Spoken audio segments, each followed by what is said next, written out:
ലോകത്തിലെ ഏറ്റവും പ്രധാനപ്പെട്ട കപ്പൽപാതകളിലൊന്നായ ഹോർമുസ് കടലിടുക്കിലെ ഉപരോധവുമായി ബന്ധപ്പെട്ട് ഇറാനെതിരെ രൂക്ഷമായ ഭീഷണിയാണിപ്പോൾ അമേരിക്കൻ പ്രസിഡന്റ് ഡൊണാൾഡ് ട്രംപ് ഉയർത്തുന്നത്. ഹോർമുസ് കടലിടുക്കിലൂടെയുള്ള ഗതാഗതം ഉടൻ ആരംഭിച്ചില്ലെങ്കിൽ ഇറാന്റെ പ്രധാന വൈദ്യുത നിലയങ്ങൾ ആക്രമിക്കുമെന്നാണ് ട്രംപിന്റെ മുന്നറിയിപ്പ്. മേഖലയിലെ സംഘർഷം പുതിയൊരു യുദ്ധമുഖത്തേക്ക് നീങ്ങുന്നതിന്റെ സൂചനയായാണ് അന്താരാഷ്ട്ര നിരീക്ഷകർ ഇതിനെ കാണുന്നത്. കഴിഞ്ഞ കുറച്ച് ആഴ്ചകളായി ഹോർമുസ് കടലിടുക്കിലൂടെയുള്ള കപ്പൽ യാത്ര ഇറാൻ തടസ്സപ്പെടുത്തിയിരിക്കുകയാണ്. ലോകത്തിലെ ആകെ എണ്ണ വിതരണത്തിന്റെ 1/5 കടന്നുപോകുന്ന ഈ പാത തടസ്സപ്പെട്ടത് ആഗോള ഊർജ്ജ വിപണിയെ വലിയ തോതിൽ ബാധിച്ചു. അതോടെ എണ്ണ വിലയും കുതിച്ചു കയറിയിരുന്നു. ഈ സാഹചര്യത്തിലാണ് ഇറാൻ തങ്ങളുടെ നിലപാട് മാറ്റിയില്ലെങ്കിൽ കടുത്ത സൈനിക നടപടി ഉണ്ടാകുമെന്ന് ഡൊണാൾഡ് ട്രംപ് ഇപ്പോൾ ഭീഷണിപ്പെടുത്തുന്നത്. ഇറാന്റെ ഗ്യാസ് ഫീൽഡുകൾ ആക്രമിക്കരുതെന്ന് താൻ നെതന്യാഹുവിനോട് ആവശ്യപ്പെട്ടിട്ടുണ്ടെന്നും എന്നാൽ ഇറാന്റെ ഊർജ്ജ സ്രോതസ്സുകൾ തകർക്കാൻ അമേരിക്ക മടിക്കില്ലെന്നുമാണ് അദ്ദേഹം പറയുന്നത്. ഇസ്രയേലും അമേരിക്കയും ഫെബ്രുവരി 28 മുതൽ ഇറാനിൽ ആക്രമണങ്ങൾ ആരംഭിച്ചു. അതിന് മറുപടിയായി ഇറാൻ തങ്ങളുടെ ദീർഘദൂര ബാലിസ്റ്റിക് മിസൈലുകൾ പ്രയോഗിച്ചു തുടങ്ങി. ഇപ്പോൾ ഡീഗോ ഗാഷയിലെ അമേരിക്കൻ താവളങ്ങൾക്ക് നേരെ 4000 കിലോമീറ്റർ പരിധിയുള്ള മിസൈലുകൾ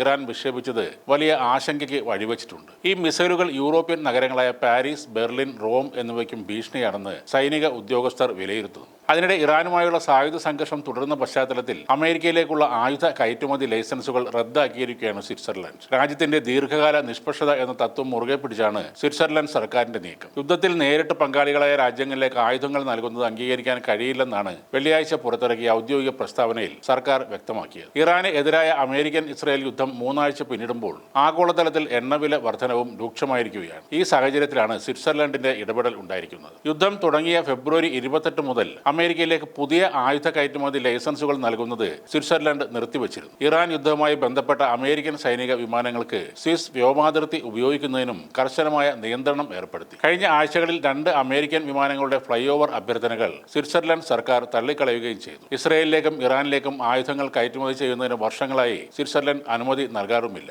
കഴിഞ്ഞ വർഷത്തെ കണക്കുകൾ പ്രകാരം സ്വിസ് ആയുധങ്ങൾ ഏറ്റവും കൂടുതൽ ഇറക്കുമതി ചെയ്യുന്ന 2ാമത്തെ രാജ്യമാണ് അമേരിക്ക. ഏകദേശം 1000 കോടി രൂപയുടെ വ്യവസായമാണ് ഇതുവഴി തടസ്സപ്പെടുന്നത്. റഷ്യ ഉക്രൈൻ യുദ്ധസമയത്തും ഉക്രൈനിലേക്ക് സ്വിസ് നിർമ്മിത ഉപകരണങ്ങൾ അയക്കുന്നതിൽ നിന്നും സഖ്യകക്ഷികളെ സ്വിറ്റ്സർലൻഡ് തടഞ്ഞിരുന്നു. 2003 ഇറാഖ് അധിനിവേശ സമയത്തും സമാനമായ ഒരു നിരോധനം സ്വിറ്റ്സർലൻഡ് ഏർപ്പെടുത്തിയിരുന്നു. അതേപോലെ ഈ യുദ്ധത്തിൽ കർശനമായ നിഷ്പക്ഷത പുലർത്തുമെന്ന് ആവർത്തിച്ചു പറയുകയാണ് ശ്രീലങ്കൻ പ്രസിഡന്റ് അനുര കുമാര ദിസ്നായകെ. 2 യുദ്ധവിമാനങ്ങൾ മത്തല അന്താരാഷ്ട്ര വിമാനത്താവളത്തിൽ നിർത്താനുള്ള അമേരിക്കയുടെ അനുമതി നിഷേധിച്ചതായി അദ്ദേഹം അറിയിച്ചു. രാജ്യത്തിന്റെ നിഷ്പക്ഷത നിലനിർത്തുന്നതിനും ലങ്ക മണ്ണ് മറ്റേതെങ്കിലും തരത്തിലുള്ള സൈനിക ആവശ്യങ്ങൾക്കായി ഉപയോഗിക്കുന്നത് തടയുന്നതിനുമായി ഫെബ്രുവരി 26 താൻ ആ അഭ്യർത്ഥന നിരസിച്ചുവെന്ന് പാർലമെന്റിനെ അഭിസംബോധന ചെയ്യുമ്പോൾ അദ്ദേഹം പറഞ്ഞിരുന്നു. കപ്പൽ വിരുദ്ധ മിസൈലുകൾ ഘടിപ്പിച്ച 2 യുദ്ധവിമാനങ്ങൾ മത്തല വിമാനത്താവളത്തിൽ കൊണ്ടുവരാൻ അമേരിക്ക ആഗ്രഹിച്ചിരുന്നുവെന്നും എന്നാൽ തങ്ങൾ അത് സമ്മതിച്ചില്ലെന്നും ദിസ്നായകെ പറഞ്ഞു. ഇറാനെതിരായ ആക്രമണത്തിന് ലങ്കയെ താവളമായി ഉപയോഗിക്കാനാണോ അമേരിക്ക ലക്ഷ്യമിട്ടതെന്ന് അദ്ദേഹം വെളിപ്പെടുത്തിയില്ല.